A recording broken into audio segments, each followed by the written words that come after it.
just got his first start this morning. Then I made this video right after to, go over some things because it's been a month since I posted. So a few things have changed. Right off the bat, as you can see, it's a real carbon fiber bezel. And the benefit of this, well, not only looks, was this here extra gauge provision. So I went ahead and threw in Aeroforce gauge. It even has the GTO faceplate I ordered for it. And, I needed that to monitor fuel pressure because I wanted it right in my face. So I just needed one more gauge as opposed to these two. But what I'm thinking about doing is getting rid of this AFR gauge and getting a dongle for the Airforce gauge that can monitor air-fuel ratio. So I'll have that in there. And actually putting voltage in, what do you think? So it'll look a little cleaner, look more OEM. But that's for another time.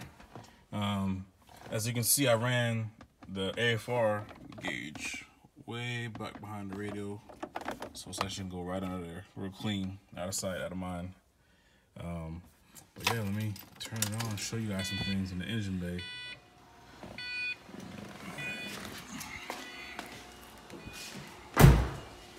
All right, so right off the bat, you can see I switched to a Z01 lid for a number of reasons. One, I ended up cutting my hood. I didn't really like how it looked under.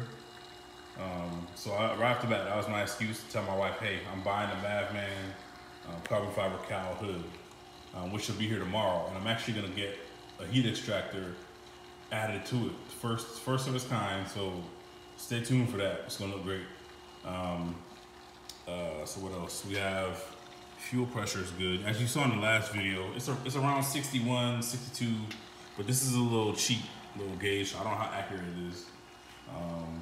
But the point of me saying that is in the forums, there was a lot of guys saying the DW300 will overpower the stock regulator, which it has not. Fuel system's completely stock. It's just a DW300. There'll be plenty for my power levels.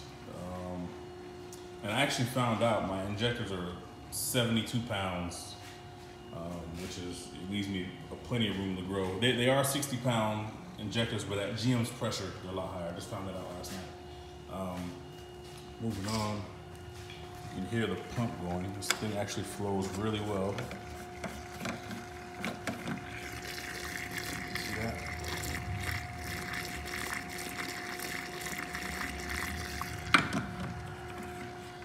And let me show you the pump is. Pumps right here, comes out through here, goes into the heat exchanger out the bottom, along those lines, back up into the bottom of the lid, comes right out the top, back into the reservoir. I got this from Colt Levitt or something like that on Facebook. He makes them. He's only made a few of them. And there's been a lot of question about the quality, but I think it looks good, man. And it's if nothing else, it'll actually lower the IATs because it's sucking the air from the front of the car, as opposed to the setups I've seen that are routed right there under the hood, sucking up hot air. So always gotta run the catch can. I got the valve cover breather. Let's see if you can see that. Yeah, you see that? Has a check ball in there.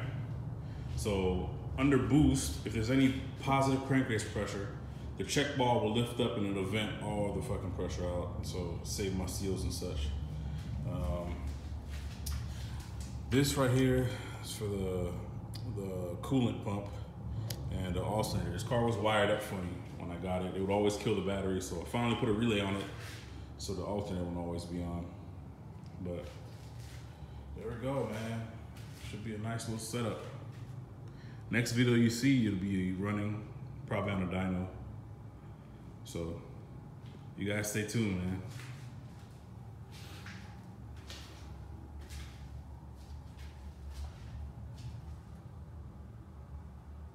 And that's actually a CTSV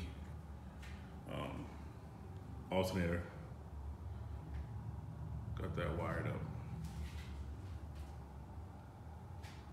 But all right, guys, until next time.